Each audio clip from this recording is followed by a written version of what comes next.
ಕರ್ನಾಟಕದ ಶ್ರೇಷ್ಠ ಯೋಧರಲ್ಲಿ ಒಬ್ಬನನ್ನು ಬ್ರಿಟಿಷ್ ಸೈನ್ಯಕ್ಕೆ ಸೋಲಿಸಲಾಗಲಿಲ್ಲ. ಬದಲಾಗಿ ಅವನು ತನ್ನ ಸ್ವಂತ ರಕ್ತ ಸಂಬಂಧದವರಿಂದ ಸೋಲಿಸಲ್ಪಟ್ಟ. ತನ್ನ ನಾಡಿನ ರಾಣಿ, ಭೂಮಿ ಮತ್ತು ಜನರಿಗಾಗಿ ಹೋರಾಡಿದ ವ್ಯಕ್ತಿ. ಆದರೆ ಅವನು ಎದುರಿಸಿದ ದ್ರೋಹ ಇಂದಿಗೂ ಕಿತ್ತೂರಿನಾದ್ಯಂತ ಪ್ರತಿಧ್ವನಿಸುವಷ್ಟು ಆಳವಾಗಿದೆ.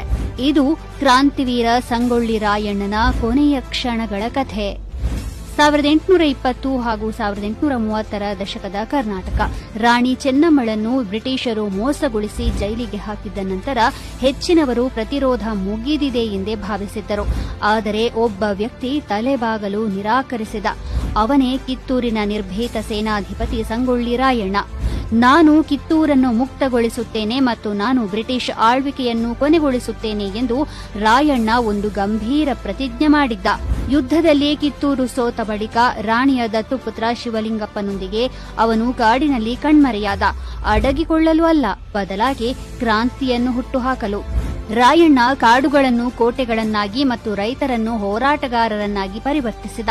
ಅದ್ಭುತ ಗೆರಿಲ್ಲಾ ಯುದ್ಧದ ಮೂಲಕ ಬ್ರಿಟಿಷರು ನಿರೀಕ್ಷಿಸದ ರೀತಿಯಲ್ಲಿ ಅವನು ಸರ್ಕಾರಿ ಕಚೇರಿಗಳನ್ನು ನಾಶಪಡಿಸುವುದು, ಅವರ ಖಜಾನೆಗಳನ್ನು ದೋಚುವುದು, ಬ್ರಿಟಿಷರಿಗೆ ಸಹಾಯ ಮಾಡಿದ ಭ್ರಷ್ಟ ಭೂಮಾಲೀಕರನ್ನು ಶಿಕ್ಷಿಸುವುದು, ಅಸಹಾಯಕರನ್ನು ರಕ್ಷಿಸುವುದು ಮತ್ತು ಜನಸಾಮಾನ್ಯರಿಗೆ ಸ್ಫೂರ್ತಿ ನೀಡುವುದು, ಹೀಗೆ ತನ್ನ ಹೋರಾಟ ಮುಂದುವರೆಸಿದ್ದ.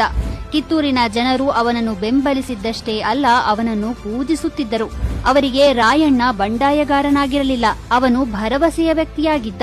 ಬ್ರಿಟಿಷರಿಗೆ ಶೀಘ್ರದಲ್ಲೇ ಈ ಒಬ್ಬ ವ್ಯಕ್ತಿ ನಮ್ಮ ದೊಡ್ಡ ದುಸ್ವಪ್ನವಾಗುತ್ತಿದ್ದಾನೆ ಎಂದು ಅರಿವಾಯಿತು. ಹೆಣೆದೇ ಬಿಟ್ಟರೂ ದ್ರೋಹದ ಬಲೆ.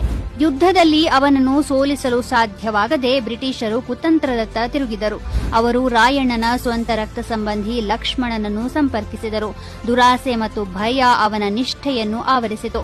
ಒಂದು ಪ್ರಶಾಂತವಾದ ದಿನ ರಾಯಣ್ಣ ತನ್ನ ಖಡ್ಗವನ್ನು ಪಕ್ಕಕ್ಕೆ ಇಟ್ಟು ಸ್ನಾನ ಮಾಡಲು ಹೊಳೆಗೆ ಇಳಿದ.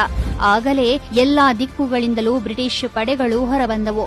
ರಾಯಣ್ಣ ಶಾಂತವಾಗಿ ಲಕ್ಷ್ಮಣ ಹಿಡಿದಿದ್ದ ತನ್ನ ಖಡ್ಗವನ್ನು ಕೇಳಿದ. ಆದರೆ ಅದನ್ನು ರಾಯಣ್ಣನಿಗೆ ಕೊಡುವ ಬದಲು ಅವನು ಅದನ್ನು ಬ್ರಿಟಿಷರಿಗೆ ಕೊಟ್ಟುಬಿಟ್ಟ. ಆ ಒಂದೇ ಒಂದು ದ್ರೋಹದ ಕ್ಷಣ ಒಬ್ಬ ಕ್ರಾಂತಿವೀರನ ಭವಿಷ್ಯವನ್ನು ನಿರ್ಧರಿಸಿತು. ರಾಯಣ್ಣ ಸೆರೆ ಹಿಡಿಯಲ್ಪಟ್ಟ. ರಾಯಣ್ಣ ಮತ್ತು ಅವನ ಸಂಗಡಿಗರನ್ನು ಶೀಘ್ರವೇ ಗಲ್ಲಿಗೇರಿಸಲಾಯಿತು. ಆದರೆ ಸಾಯುವ ಮೊದಲು ಅವನು ಹೇಳಿದ್ದೇನು ಗೊತ್ತಾ? ನೀವು ನನ್ನನ್ನು ಗಲ್ಲಿಗೇರಿಸಬಹುದು, ಆದರೆ ನಾವು ಸ್ವಾತಂತ್ರ್ಯವನ್ನು ಗೆಲ್ಲುವವರೆಗೆ ಈ ಭೂಮಿಯ ಪ್ರತಿಯೊಂದು ಮನೆಯಲ್ಲೂ ರಾಯಣ್ಣ ಹುಟ್ಟುತ್ತಾನೆ ಅಂತ. ಆ ಮಾತುಗಳು ಇಂದಿಗೂ ಕನ್ನಡ ನಾಡಿನ ಮಣ್ಣಿನಲ್ಲಿ ಅನುರಣಿಸುತ್ತಿವೆ.